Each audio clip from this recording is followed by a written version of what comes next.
Let's talk about 10 ways to elevate yourself and supersize grow your business. Okay, this is a pair of shoes I got when I was on vacation, which are absolutely ridiculous. Okay, when I was young, I could wear 4-inch heels, and these are wedges, so they're a little more stable, but I bought these super cute sandals, and I don't know that I'll ever wear them this summer. They would elevate me and make me taller and lift me up, but also might break my ankle. So we'll think about that. I still think they're really cute shoes and I might wear them. And they're wedges, so they're a little more steady and I can be steadier on my feet. But it leads us to our idiom for today, which is to elevate oneself, elevate yourself in order to grow and build and supersize your business. Well, what are some ways we can go about doing this? I'm going to share 10 different ways, but what does this mean? Where does it come from? It's, of course, an idiom that's been around for quite a long time. It means to take yourself to a higher level.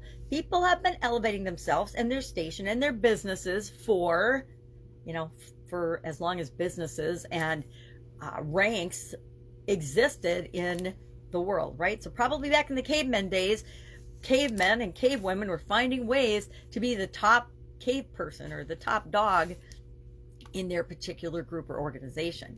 So it just means to think higher thoughts, behave in higher, more positive ways, to increase our thoughts and our growth as a means of increasing our business. We want to elevate people's impression of us as well as of the business that we're growing and supersizing in the world. So what are some ways we can go about doing this? Well, one, we can listen without an agenda. If we listen to really understand and hear what people are saying to us, whether it's people that we're partnering with to grow our business or the customers and the people that we're serving to grow our business, if we actually listen, people will tell us everything we need to know in order to serve them better and give them what they want.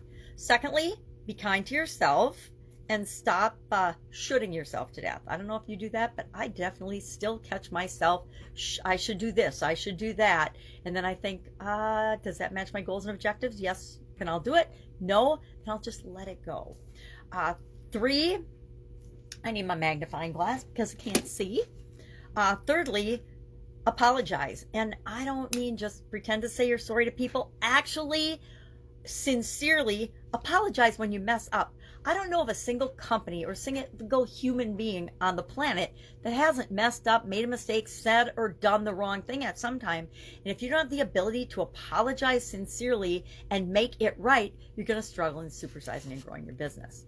4th, drink more water. I don't know what this has to do with growing our businesses, but it does make us healthier. So our businesses, it's really interesting, as the more businesses I've worked with and grown, the more I realize that a business can only grow as quickly as the person that's leading that business. So that's, I think, why a lot of companies and a lot of businesses, and why I've used boards of directors, because then we're building on the strengths and skills of a lot of people, not just one, the leader. In entrepreneurship, lots of times it's just us.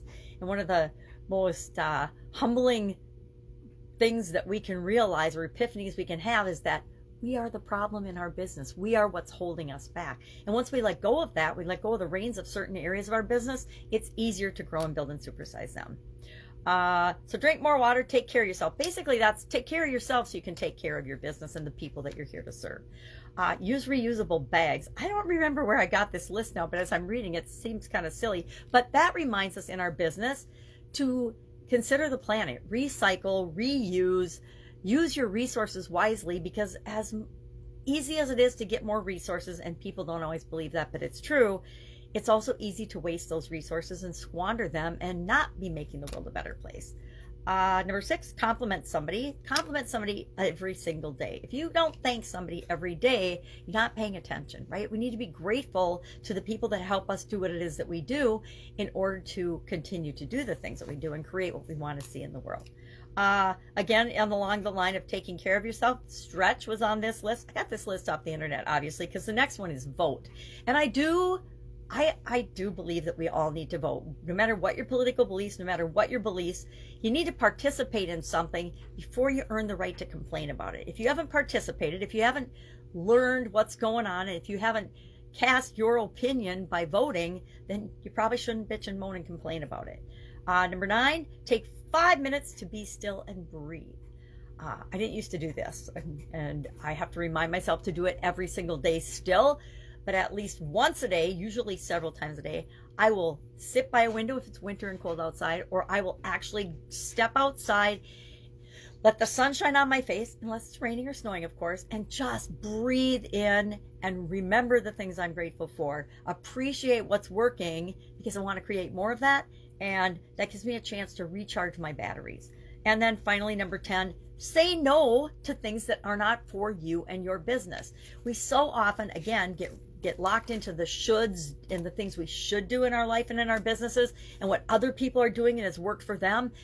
We forget sometimes to ask ourselves, okay, yeah, that's a great strategy. It worked wonderfully for them. They made millions of dollars.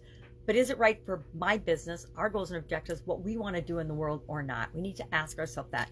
And if it feels off, don't do it. If it feels good, then go for it. And guess what? You'll still probably have to tweak and figure out how to make that strategy or that tactic work for you.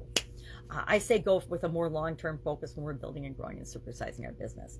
So curious, how do you elevate yourself and your business? How do you take care of yourself so that you can take care of your business? And how do you elevate your business? It might be through marketing, might be through branding, might be through community events, etc. Share in the comments below, because this inquiring mind wants to know. And I will, of course, be with you tomorrow with another interesting idiom. What does it mean? Where does it come from? And how might you use it in your business today? Have a fabulous day.